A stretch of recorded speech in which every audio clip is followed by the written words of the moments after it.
this computer. Hey everyone, this is the June 21st meeting of the Cluster API release cycle team. We abide by the Kubernetes code of conduct. Genuinely, that means be nice to each other, raise your hands, and yeah, let's have a good time. So let me screen share here real quick.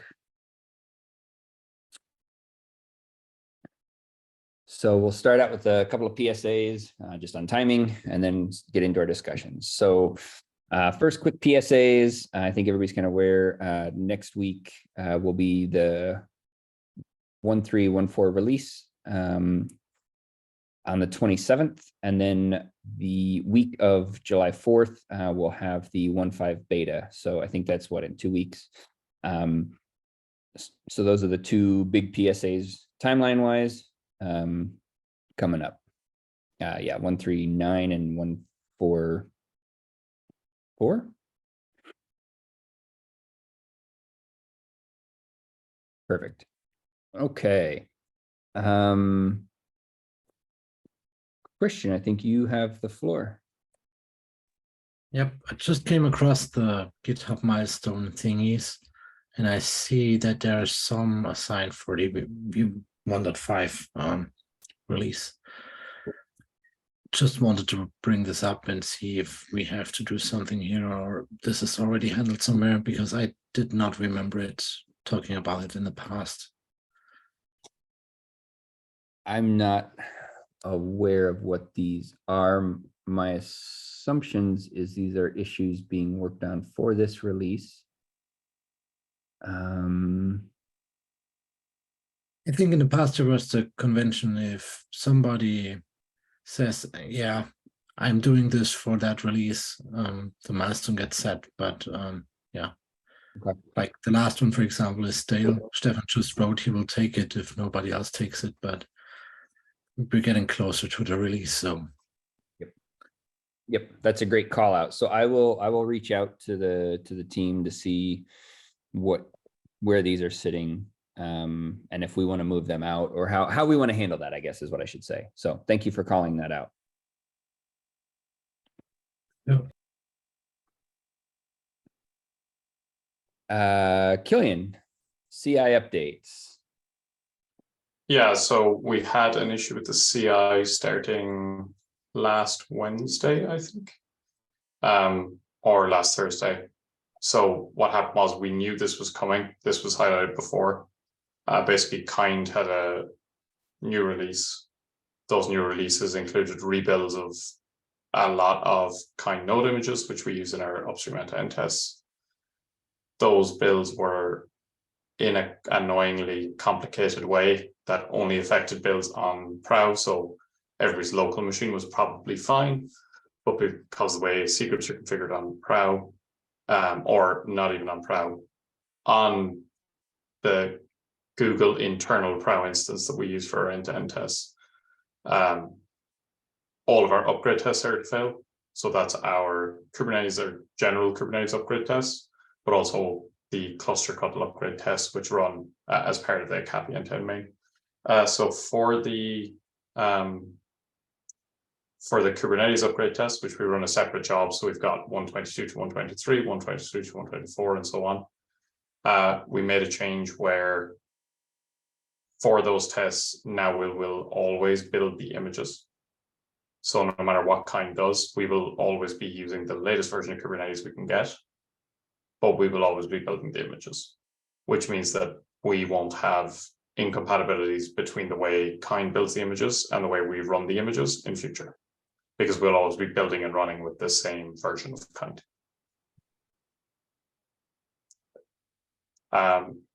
So for the cluster couple upgrade test, we couldn't do that and wouldn't want to anyway, because those tests are part of a bigger suite. They run more often and we need them to be faster.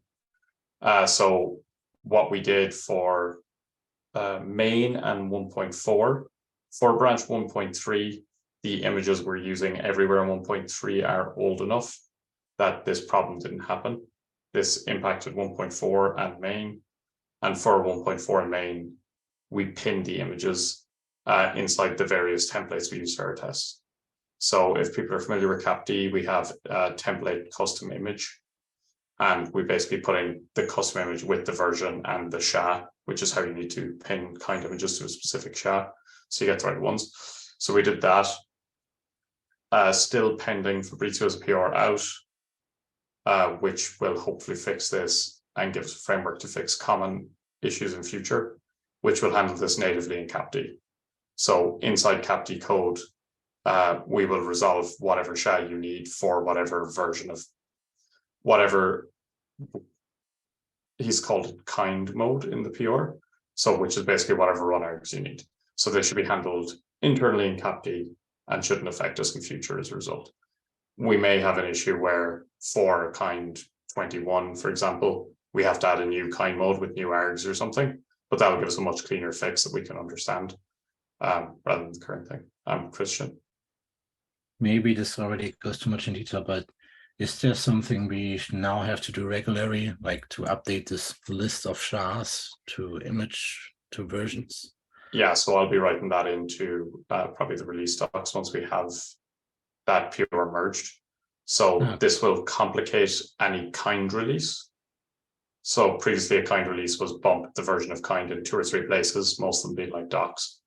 One of them just being the provider doc, one of them being the quick start doc, and then just in the makefile and maybe in a script somewhere. But now we have to upgrade kind everywhere and also introduce the new SHAs and possibly, depending on the version of kind, a new kind mode. Guillermo? Sorry, Christian, to that answer.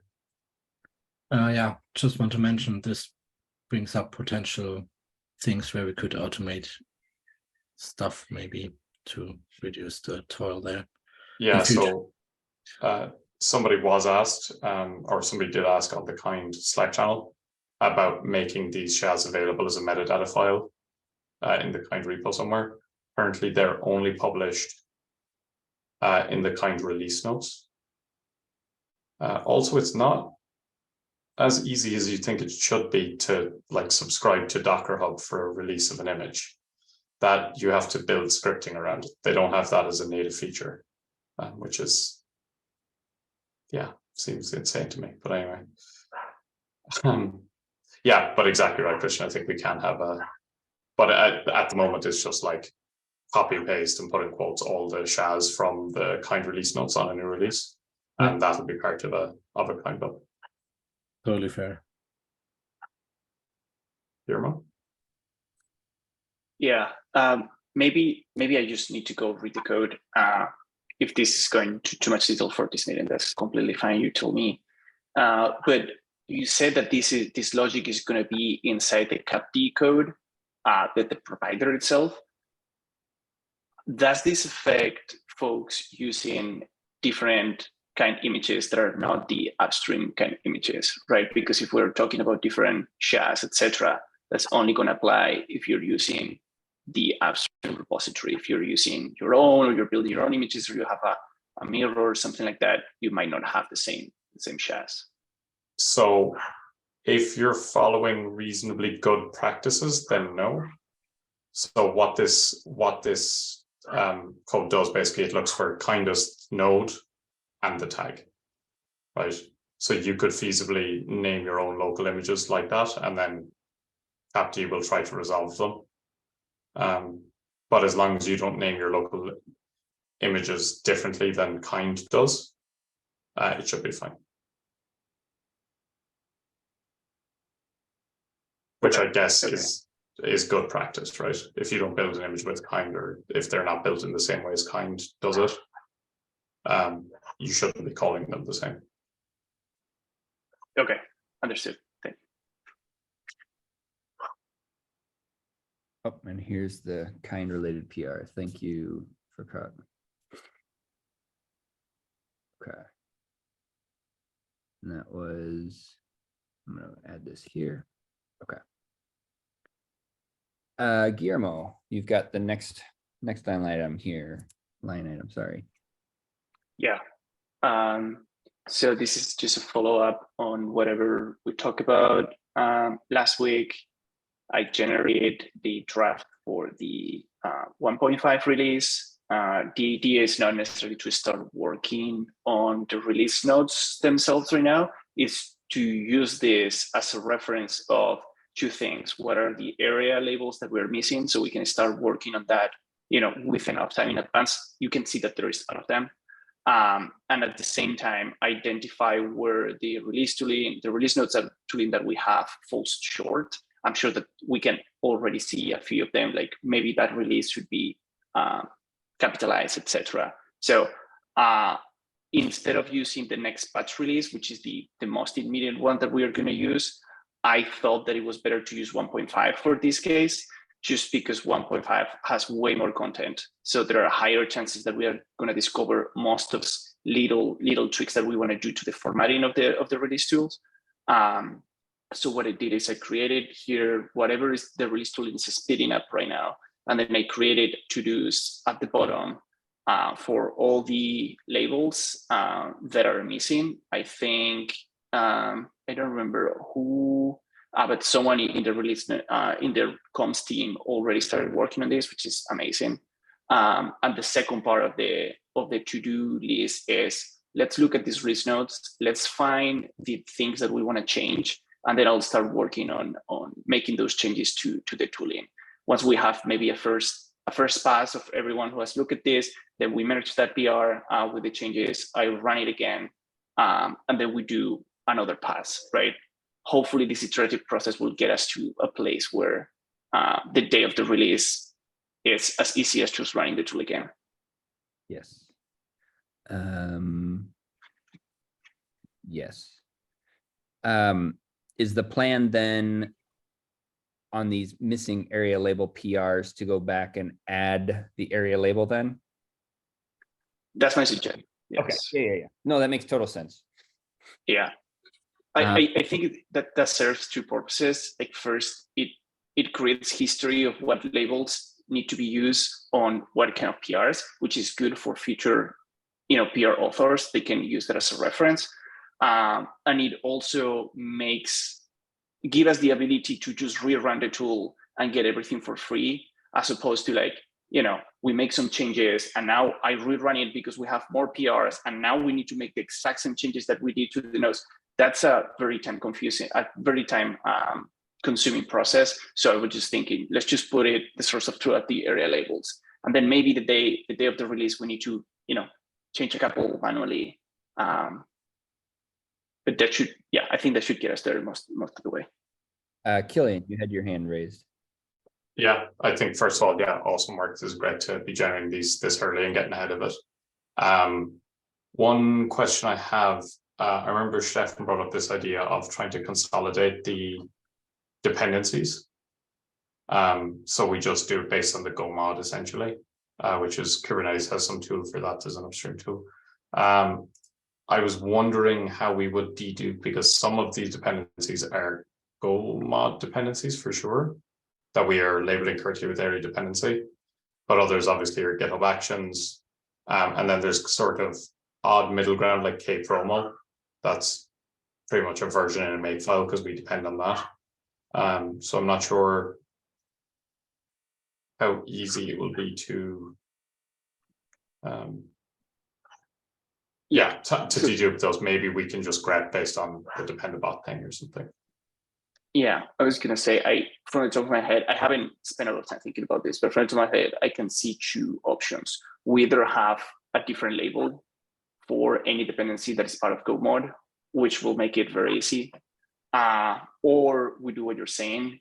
The release tool, the release note tool will generate first the dependency tree with whatever tool, iterate over it, grab every module or every dependency that is included there. And then when generating the nodes, if it has area label dependency and there is a match for the name, then don't include it, else included.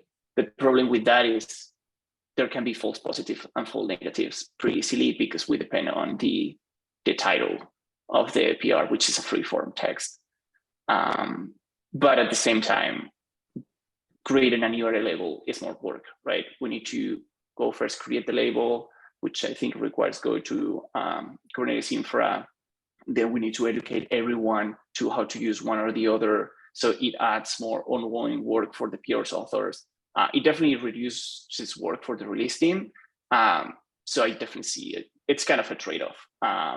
But if anyone has ideas for like a third option, which might be better, all ears. And Killian, you probably recall this better than I do, but the tool that the Kubernetes team uses might be doing a third option, right? No, so that tool only looks at dependencies in the Go mod. Okay. So it's just a Go mod dependency tool, basically, as far as I remember. So I think one thing we could do here, possibly, if we can get a list of, if we can figure out what kinds of dependencies we're marking with area dependency that may not fit in that, we can possibly find alternative labels for them. So cert manager isn't a Go mod dependency. It could be cluster cuttle. That's the main place we use that version. All of the stuff that's actions can probably be done area CI. We have an area CI label that's kind of for GitHub Actions. I don't think anybody who's a consumer of the code really cares about the versions of like the whatever GitHub action we're using. I think that's an easy win. Some other stuff then could be dev tools, or it could be so kpromo could be release. But I'm not sure if there are then massive ones that we have a lot of that are going to be more difficult. But if it's just a case of we have 4 or 5 categories that don't cleanly fit into our Go mod dependencies, but they do pretty much fit into somewhere else. Yeah, maybe we can just resolve this problem by better discipline around what labels to use.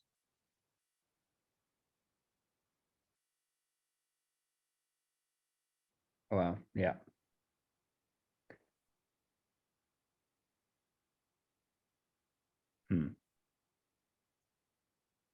I was just wondering if someone checked what Kubernetes upstream uses. I was quickly checking.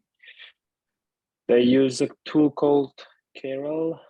I shared the link on the chat. I don't know if someone tried it.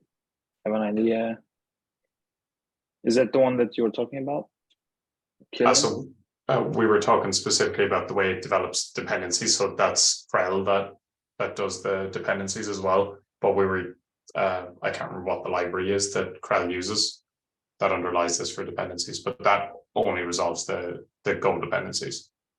Now we do have, and we didn't touch in this release cycle, but there was an issue somewhere about using this tool, trying to extend this tool to use it also for cat releases and generating those release notes. We get Kubernetes style release notes in general, but yeah, I don't think anybody looked into that in this cycle.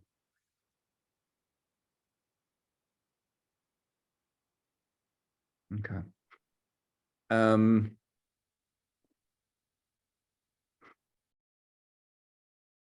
Yeah, Well, that's, oh, sorry, go ahead.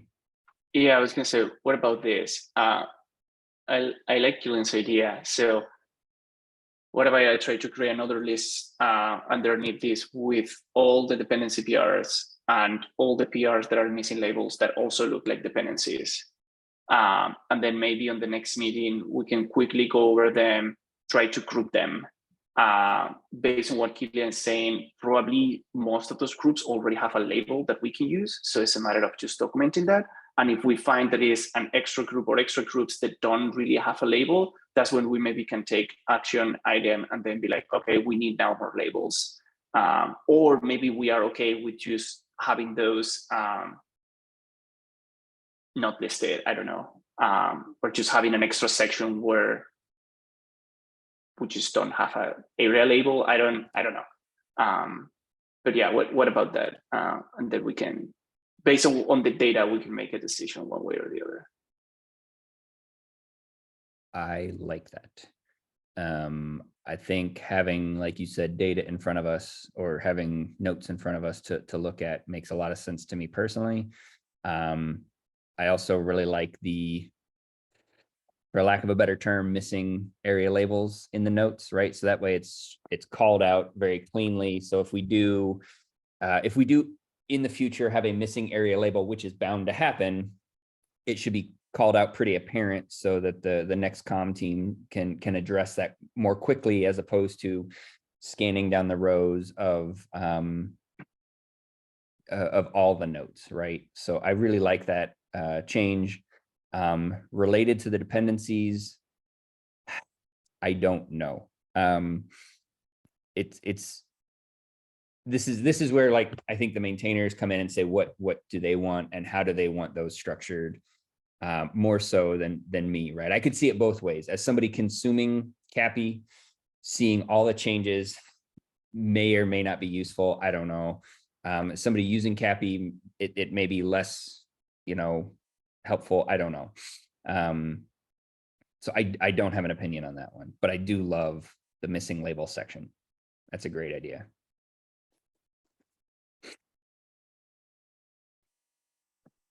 Cool. Yeah, I think this is amazing. I am so excited for this. That's that's gonna save so much work. Oh my gosh. Okay. Cool. So real quick, two things from me. Killian, I want to reach out to you. I think it's towards your end of the day, so maybe we can talk tomorrow.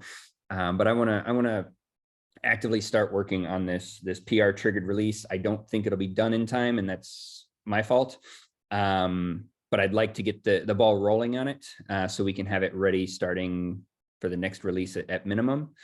And then also, that said, start putting together docs for next release team.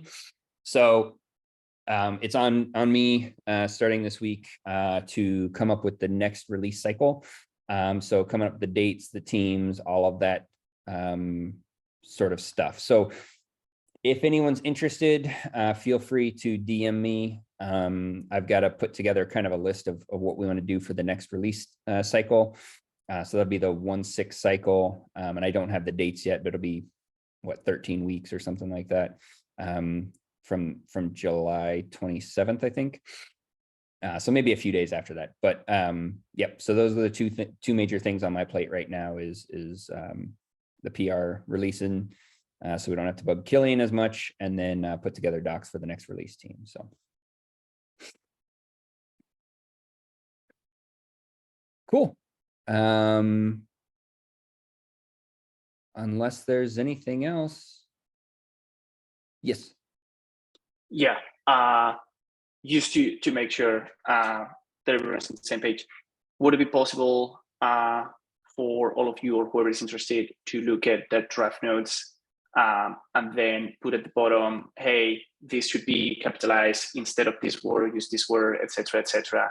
That way, as they come, I can start working on the code, and maybe the code will be done by next week's meeting, so we can do the another pass over that. I just want to make sure that it didn't fall through the cracks of my long tangent.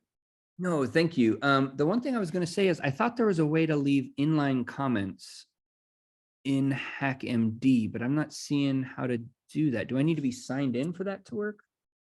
Yeah, you need to be signed in. They're also not that durable. They tend to disappear when people change text and stuff. Oh, okay. Okay. I just didn't know if that would be easier to do inline than at the bottom, but that's a great call out. So let me just throw that in Slack for it's in the notes. Sorry, I'll put it in the chat here for anybody who wants the HackMD link. Go there, leave comments. I think that's going to be awesome. Thank you. Awesome. Well, if there's nothing else, I will let everyone go a few minutes early and see most of you in office hours. Thanks. Bye.